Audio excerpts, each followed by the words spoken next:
Hey everyone, welcome to Go To Gaming. The gameplay trailer for Battlefield 2042 just recently released, which showcased a wide variety of features and vehicles for the much anticipated game. Battlefield 2042 was announced on June 9th with an action-packed cinematic trailer. I did a breakdown of the reveal, pointing out a few things that others may have missed. If you would like to check it out, I have left a link in the description below.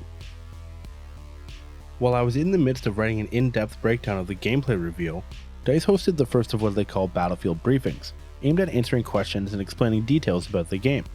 I have used the info I learned from both the gameplay trailer and briefing to bring you this video, which will tell you everything you need to know about Battlefield 2042 at this point. I have broken the video up into easier to digest sections in order to keep things as organized as possible. There has been a ton of info coming out, and I have done my best to wrap it all into one video for you. Battlefield 2042 is published by EA and is developed by DICE and a team of other studios working together to bring us this year's entry into the series. To start off, I will take a quick dive into the story of 2042 and give you a brief overview of what has thrown the world into a state of war.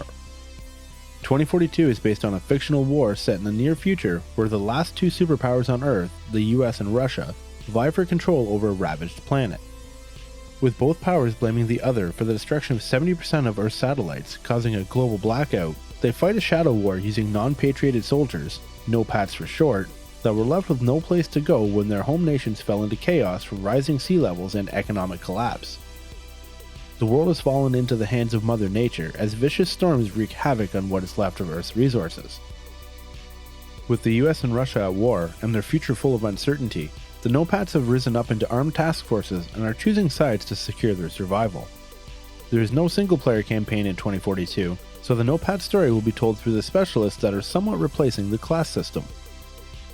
Okay, so the classes are still in 2042, but they are more like categories now. Instead of classes, they have introduced specialists who fall into one of the 4 class categories based on their traits and specialties. The classes only affect specialist-specific items, as all other items have no restrictions. An assault player could take an SMG and a sniper rifle for instance, and this also applies to equipment like the rocket launcher. There will be 10 specialists at launch, with 4 of them currently announced: McKay, Casper, Falk, and Boris. Each specialist represents a different class as we get a brief look at some of the specialties and traits. Some of the specialties we have seen in action so far include McKay's grappling hook, Falk's Surrect gun, and what looks to be Espinosa's riot shield. I will pause here on Espinosa for a second, who is an unannounced specialist that we have seen 3 different names for. Espinosa on his chest, Dozer on his arm, and Delta while we are in his point of view according to his HUD. Espinosa is featured multiple times throughout the trailers, which gives us a limited look at some of the soldier customization. DICE is hinting at a large library of customization options to ensure you stand out amongst other players. We also got a quick look at a few more specialists throughout the reveal and gameplay trailers, and although we don't know much about them yet, you can see a few different items that hint at possible specialties. This soldier with the rope has been speculated as being McKay with the grappling hook, but I think this is a different specialist altogether since the grappling hook has a reel beneath it, making it self-contained. This could be used for rappelling maybe, or possibly the specialist deploys the zip lines? This specialist has some sort of headgear, potentially some sort of targeting device? This specialist has a gadget that looks like a radar or positioning device on his back as he runs for cover. There is another specialist that we see for a brief second that seems to have some sort of deployable cover. One specialty we have seen featured as well is the robo-dog named Ranger. The wingsuit specialist is named Sundance, but there hasn't been much info released about this NOPAD yet. The last thing regarding the soldiers is the addition of AI bots. These bots come in 3 different forms, allowing you to play solo versus AI, co-op with friends versus AI, and finally in multiplayer they will be used for server filling capabilities to ensure matches remain full no matter your location. Moving into the gameplay trailer, we get a clear look at the new streamlined HUD. In the bottom left corner you will find the map in its traditional location. In addition to this, you will find the team tickets as well as the objectives and their current ownership. As far as I can tell, the up indication above an objective signifies your current orders.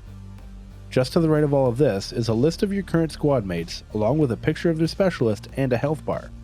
This will also indicate if your squad needs a revive or is completely dead. There are 2 other icons below the map, but I have not figured out what they are for. Every player seems to have them though, leading me to believe at least one of them is to do with the vehicle call-in tab, but more on that later. Moving to the right side of the screen, you will find your weapon name, ammo status, specialist name and health bar, and finally your loadout, which consists of a primary, secondary, specialty, equipment, and throwable. Up beside the ammo, you will see the icon for the plus menu, which allows you to swap freely between barrels and muzzles, optics, ammo type and magazine size, as well as underbarrel attachments. I will go into a bit more detail about the HUD in the vehicles section. Another added feature this time around is a compass that shows up while you are aiming down sights, making it easier to call out your targets. Next up, I will be talking about the vehicles of Battlefield 2042 and how they are taking center stage in this year's title. We get a pretty broad look at some of the vehicles in 2042 between the two trailers, which heavily feature tanks, planes, choppers, and other military assets, as well as a few other not-so-military assets. One of the primarily featured tanks in these trailers is the American M1A5, which looks like an updated Abrams. This tank is used to highlight some of the new physics that have been added to this game in regards to how the vehicles interact with the map. Here you can see the track conform to the ground below it, showing that the tank's track wheels all have independent suspension. It can be seen again as this tank rolls over a vehicle whose doors are blown off in the process, I might add. You can also see an M1A5 leaving tracks behind in the sand here. I will touch more on the physics of the game later on in the video.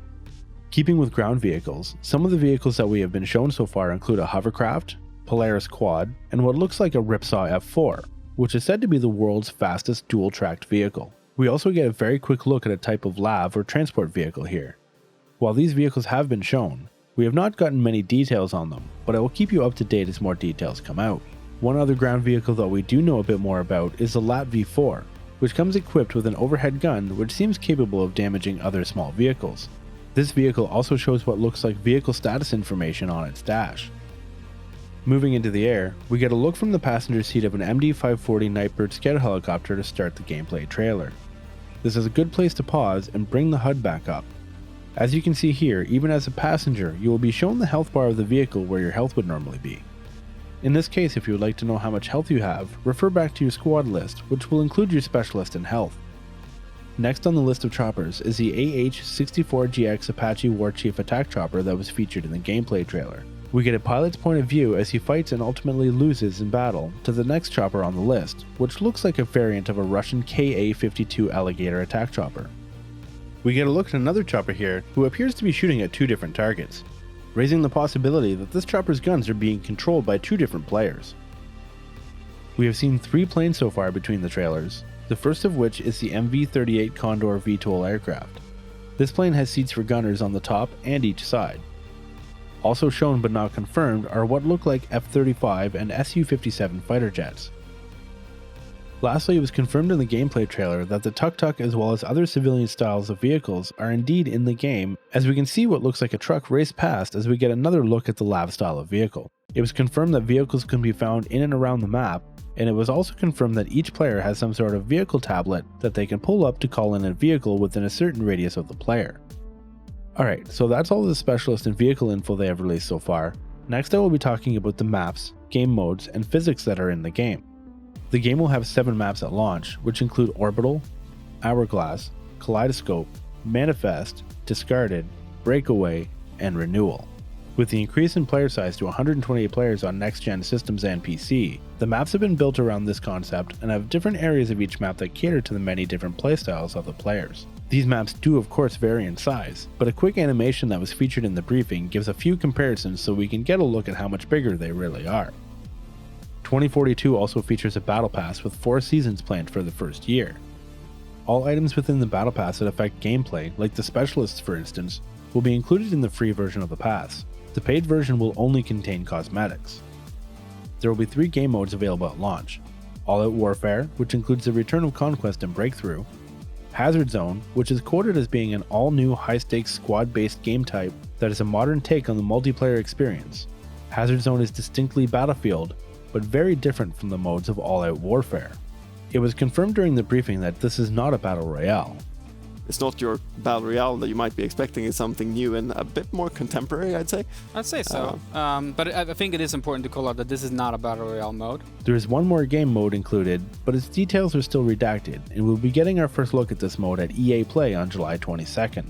Going back to Conquest for a quick moment, the increase in player count has brought some changes to the popular mode. In previous titles, each capture point throughout the battlefield consisted of a single point of capture for each objective. In 2042, each objective has multiple points of capture, and all relevant points must be held for you to own the objective. DICE has provided this graphic as a representation of how the new points will look. Last but absolutely not least, I will be touching on the new physics that have been added to the game, which appear as though they are going to make this a very interesting game to play. I mentioned earlier on in the video that Mother Nature was wreaking havoc on the world. Well, this comes in the form of massive storms that rip across the maps as you play. Each storm is randomly generated with no set path, and they may or may not even happen during a match. The two storms that have been heavily featured so far have been a sandstorm and a tornado. Not a lot has been said about the sandstorm yet, but we've gotten a few details about the tornado, which looks devastating. The tornado looks to be able to pull soldiers and vehicles from the ground and sky into its vortex, and it looks like there's an electrical component to it. As the storm approaches, your HUD starts to flip out as if hit by an EMP. It seems the closer you are to the tornado, the stronger the effect. In addition to picking up soldiers and vehicles, you will also see a ton of other debris being thrown around. The last thing I wanted to touch on in regards to physics is some of the smaller details that may have been missed. I spoke earlier about the tank tracks conforming to what's below them, and leaving track marks in the sand. But let's take a closer look at this car as the tank rolls over and destroys it. When slowed right down, you can see that the doors and wheels are blown off of this car as it explodes, adding an extra level of detail. You can also see the front wheel of the tuk-tuk being ripped off during the reveal trailer. This makes me hopeful for some awesome damage animations in the final game. Gravity and weight seem to have a much higher effect in 2042 as well, as you can see this chopper reacts violently to being hit by the quad before the C4 is detonated.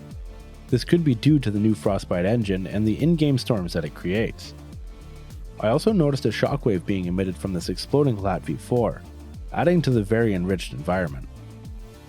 Another thing I noticed in the gameplay trailer was the appearance of explosion craters all over this hill as the Lat V4s are racing through this area. All in all, the new physics of the game look amazing, and I can't wait to try them out to see what hidden only in Battlefield moments I can pull off.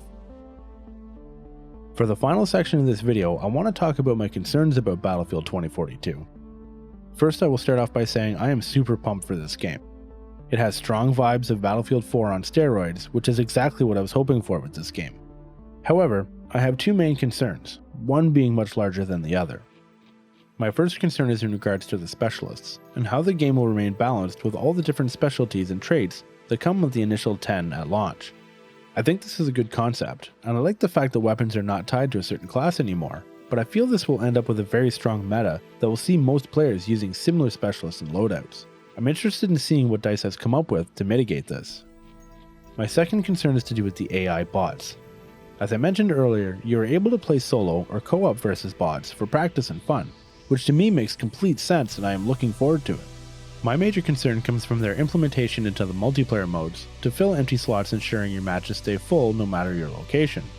Living where I do, I should have no issue filling matches of 128 players, but at certain times of the day or as the game gets a bit older, players will inevitably start to drop off, which would increase the possibility of these being in the game. This to me is a big mistake. One of the things that drove me away from Battlefront 2 the most, or from really any game that has them, was the in-game bots. Multiplayer to me has always been just that, multiplayer. I find bots just add a layer of distraction, making them filler that takes away from the true experience of multiplayer. I personally would rather play in a half-filled match than fill the other half with bots. There's nothing worse than getting distracted taking out a couple bots while an actual player comes over and gets the upper hand on you. My hope is that if and when bots are added to a multiplayer match in 2042, they are very distinctly marked, and have potato aim so you can just run right past them without interacting at all. This is honestly my main concern with the game, and hope it doesn't kill the true Battlefield vibes that I'm getting from all the info that has been released so far. Battlefield 2042 releases on October 22nd, or get it a week early by pre-ordering the Gold or Ultimate Edition. You are now all caught up with the important info that has been released so far for Battlefield 2042. I tried to include everything that is out there, but this game is gaining a lot of momentum, and new info has been coming out almost constantly. I will make another one of these videos after the next briefing, and will update you on all the Battlefield info as it comes out. That's all I have for you today, and until next time, keep gaming.